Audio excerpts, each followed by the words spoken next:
Hello mga Marikoy, welcome sa aming mini vlog. For today's video nga, etong bata pinapanood ngang magplancha yung lola niya. Syempre hindi lang siya nanonood, nangungulit nga rin siya sa lola niya.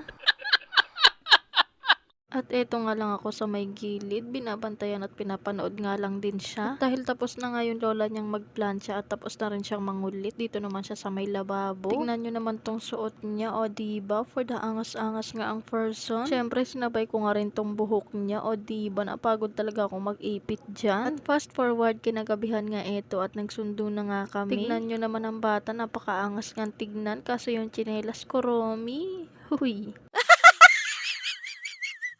At nung mga oras na to ay kasama na nga namin si Ate May at si Ate Seya. Kaya naman si Kuya Silja na lang yung pupuntahan at hihintayin namin. At fast forward, nakauwi na nga pala kami ng mga oras na to. At eto nga ang bata, nagkukulit at nagkakalat na naman. At ng mga oras na to ay nandito na nga kami sa kabila. At bago ko nga linisan si Baby Elise, eto nga at magpapagpag muna ako ng aming hihigaan. Para nga pagkahiga ay tulog na lang.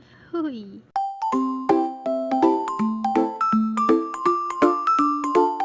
Pinagpag ko na nga muna yung mga unan para nga matanggal yung mga alikabok-alikabok. Sinunod ko naman nga tong higaan namin. At pagtapos ko nga palang pagpagan tong higaan namin, si Baby Elise naman yung aasikasuhin ko. Kaso bago ko nga siya malinisan ay tinopak nga muna ng malala. Ay, grabe. Grabe nga yung iyak niya. Akala mo aping-api. Eto naman nga ang mari niya, o diba? Antok-antukan yarn. Char. Inaantok na rin talaga ako ng mga oras na to, kaso hindi nga ako makatulog. Dahil barado nga yung kabila kong ilong, ay nakakainis talaga. Kinabukasan nga eto at kakagising ko nga lang. Medyo antok-antok pa nga ang marin nyo ng mga oras na to. Ito nga yung mag-ama ko at tulog na tulog. O diba sana all mahimbing ang tulog. Huwag ko ba sa sarili kong to, kahit nga alanganin na ako natutulog, ang aga-aga ko pa rin nagigising. Ay, grabe ba. Pagkagising nga ni Papa Noriel, nagising na nga rin tong si Baby Elise. At eto nga, pupunta na nga kami sa kabila.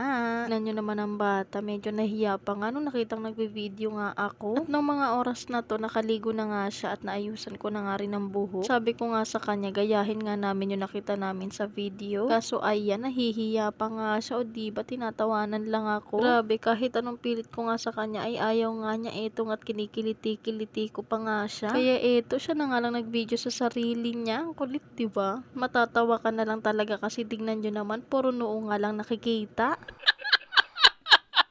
Tignan nyo naman at tuwang-tuwa pa nga sa pinagagawa niya dito sa camera. Mga bandang hapon nga nung hindi na mainit, nagpunta na nga kami dito sa papa niya. At yung papa niya ay busy nga at may ginagawa ngang motor. Kaya eto at tumambay lang kami saglit. Pero itong bata, grabe nga ang kulit. At fast forward mga Marikoy, pauwi na nga pala kami ng mga oras na to. Kaya eto at for the broom broom nga ang mga person. Grabe, for the vlog, ristis na talaga si Mari nyo.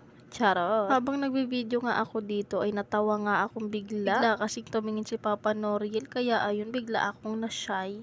Charot. Ito naman si Baby Elise at nasa harapan nga siya dahil gustong-gusto nga niya dyan. Bago nga kami umuwi, eto nga huminto nga muna kami dito sa may pakarwashan. Motor wash, bahala na kayo kung anong tawag nyo. Dahil bubugahan nga muna daw ni Papa Noriel itong motor. At eto nagsimula na nga si Papa Noriel.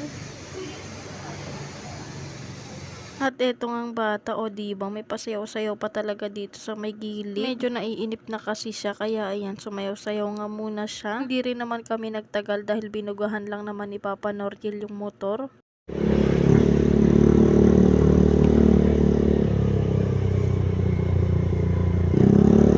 At bago nga pala kami umuwi, dumaan muna kami dito kay Dali. Ang unang ang kinuha ng batang makulit na to ay yung paborito nga niyang ice cream na marshmallow. Katapos ngang mabayaran tong mga pinamili, eto nga't bubuksan na ng bata yung isang paborito niya. At grabe, halos sa kanya lang lahat ng nabili. Hanggang dito na lang, pa-follow, like, and share ng aming video.